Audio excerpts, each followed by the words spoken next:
Yes, today we will discuss about the events which are going to take place in the sexual reproduction.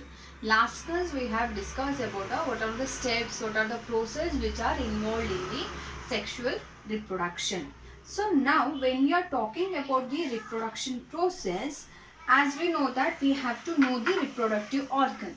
So the reproductive organ is very much, that means it is very much different from one organism to the another organism. So if I'm taking an example of human being, so the human being, in human being, the reproductive structure or the reproductive organ are different from the elephant. It is very much different. So that is why it is very difficult to understand the reproductive structure of each and every organism. So for that only let us discuss.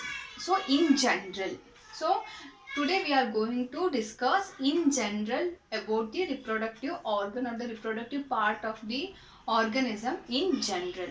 So there are certain events are going to take place in the sexual reproduction. So the events, the process, how the sexual reproduction is going to takes place, or what are all the steps which are involved in the sexual reproductions. So there are three events are going to take place. So what are all these events?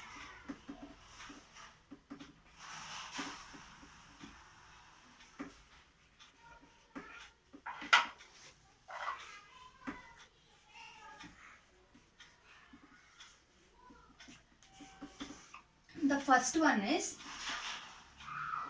pre-fertilization. The second one is fertilization. And third one is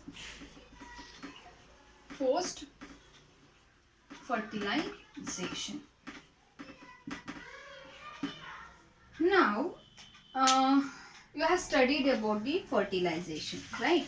So now what do you mean by fertilization? So the fertilization is the actual stage where the fusion of gametes takes place. That means the fusion of male and the female gametes are going to take place. So that is called as fertilization. So there are set of events. So fertilization means it is a fusion of male and the female gamete which will takes place. So there are set of events which are going to take place before the fusion and also after the fusion. So they are named accordingly that. So that means if the before the fertilization there are certain events are going to surface, that events are called as pre-fertilization.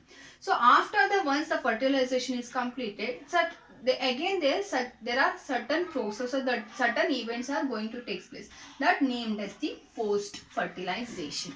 Understood? So now in this lesson we are going to study about the pre-fertilization and the post-fertilization in detail. So now first we will discuss about the pre-fertilization.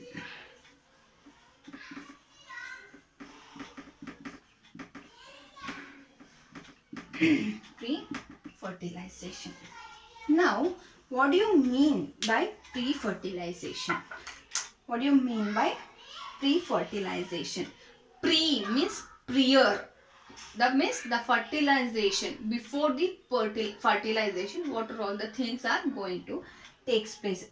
The events that takes place prior to fertilization. The events, what are the events? What are all the things which is going to take place prior? That means prior, the first. So before the fertilization, prior the fertilization.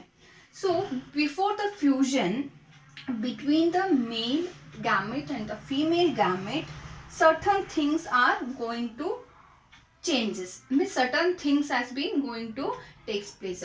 So before that, before that there is also a certain changes are going to takes place. That means the body need to prepare itself. That means the body need to prepare itself before the fusion to takes place. So all these preparations all these preparations which comes under the pre-fertilization. So there are certain events are going to take place in the pre-fertilization. The first one is gametogenesis. Gametogenesis. So second event is the gamete transfer.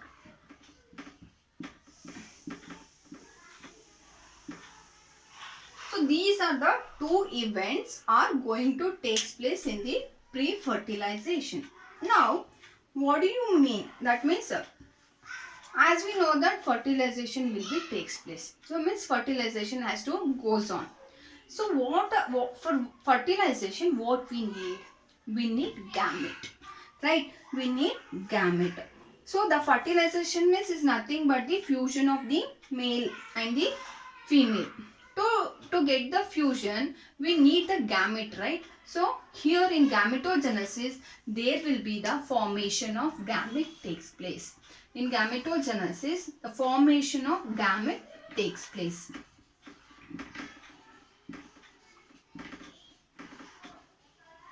Formation of gamete has to be taken place. That means the gamete will be produced in the gametogenesis. So next is what is gamete transfer. So once the gamete is formed, that is both the male gamete and the female gamete, if they are formed, they need to meet each other. So the male gamete has to meet female gamete, right? So if there is no meeting, there will be no fusion going to take place.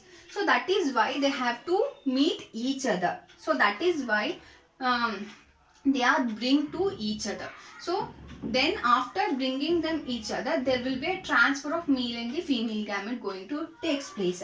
So that is why the male gamete and the female gametes are brought together, where the fusion will be going to takes place. So that is the gamete transfer. That is how the gamete are going to transfer. Gametogenesis is nothing but the formation of the gametes. Gamete transfer is nothing but the bringing of gamete together for fusion to takes place. So that is why it is important, because the gamete, if the gamete is not at all brought here, so in gamete transfer, if the gamete is not at all brought together, so what will happen? So there will be a no fusion going to take place. That is why it is very much important. Now let us talk about the gametogenesis in detail.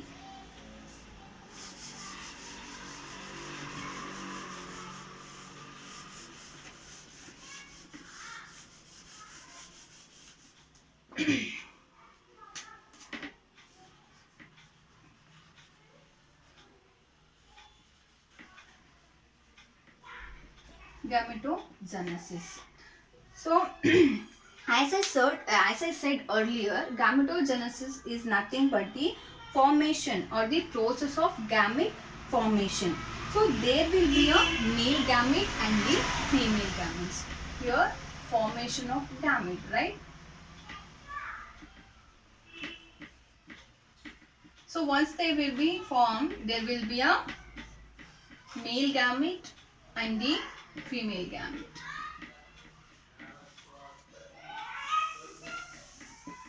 So the male gamete. So the male gamete are heterogametic in situation. So the male gamete is a heterogametic situation, means where the gametes are not identical to each other. So in case of male gamete, what will happen? They are not at all identical to each other. The male gamete, so in that case the male gamete are also termed, which is also, it is termed as the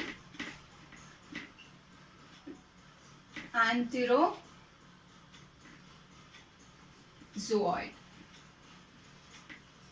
and also called as sperm. And the female gametes, similarly in female gamete, So in female gamete are called as egg or ovum. Actually, we use sperm and egg in commonly. So for the process, so we used to call sperm and the egg, which is very much commonly we use. It is very much easy to pronounce. So now the question is, how this male gamete and the female gametes, or that is the sperm or the egg, is formed exactly in the body, where the sperm and where is the egg will be formed exactly in the body. To know about thing, so to know about how the sperm or exactly the egg is formed in our body, we are going to learn about the diverse type of sexuality in among the organism. We are going to learn about the diverse, that means the sexuality in the different organisms, that is in case of plant and the animal. So if it is in the case of plant, if I am taking a plant,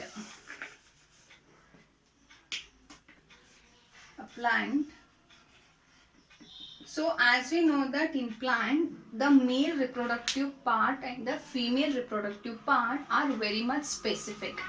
So as we know that the reproductive part of the plant is a flower. Flower is the reproductive part of the plant.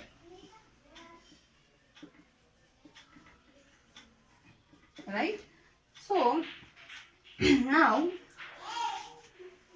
now, as I told earlier, the male reproductive part and the female reproductive part, which are specific. So the reproductive structure of the plant is, as we know that it is a flower. So flower has the reproductive structure, that is the male and the female. That means the flower has both male and the female reproductive part or the structure. Now let us look at the male and the female reproductive structure of the structure in case of plant. What will be the male reproductive part and the female reproductive part in case of the plant? So male reproductive part because why we are going to study about male and the female reproductive of in case of plant, because it is very much needed to understand the reproductive structure of plants and the animals before we are going to learn or before we are going to know about the gamete formation. So how the gamete has been formed. Before going to that, we have to know the reproductive structure of both that is reproductive structure of male and the female in case of plant and the animals. When we are going to talk about the reproductive structure in case of plant, we know that it is a flower, right? So the flower in a plant can be of different type based on the male and the female flower. So the plant, in the plant, the flower, it is differ because which is based on the male flower and the female reproductive part. So flower is said to be, as we know that if I am taking the flower is said to be unisexual. So if the flower is said to be unisexual, that means it is one. That is either the male gamete or the female gamete are present in the flower. So it is in this flower, it is, as I told, it is a uni. That means uni means one. Either of the sexes are present. That means either the male or the female reproductive part is present. So now, which is the male reproductive part and the, so as we know that in flower, it is which is the female reproductive part. So you have studied in earlier classes in detail. We are not going to study in detail about all those things. So you have studied in earlier classes. But here, so as we know that male reproductive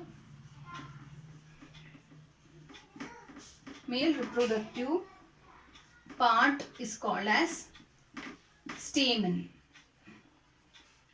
So which is called as stamen, and the female reproductive part is called as pistil, or we used to call as carpel or carpel.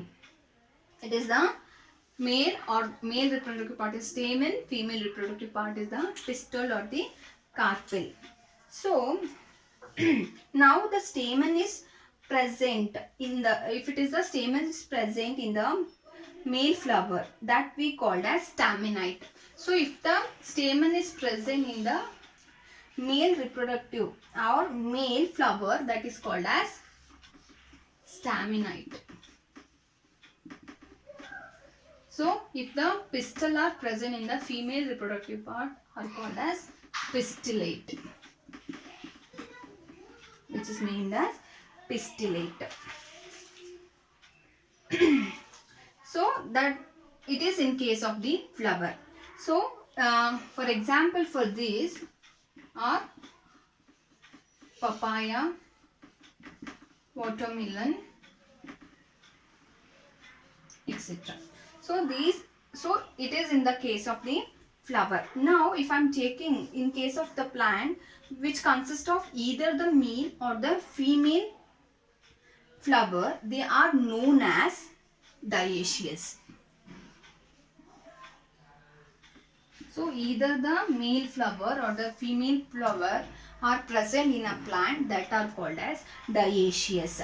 So di means two. That means either the male flower or the female flower are present. It is also termed as heterothallic. Heterothallic. It is heterothallic. So it is in case of the flower is said to be unisexual. If the flower is said to be bisexual, so if the flower is said to be bisexual, what will happen?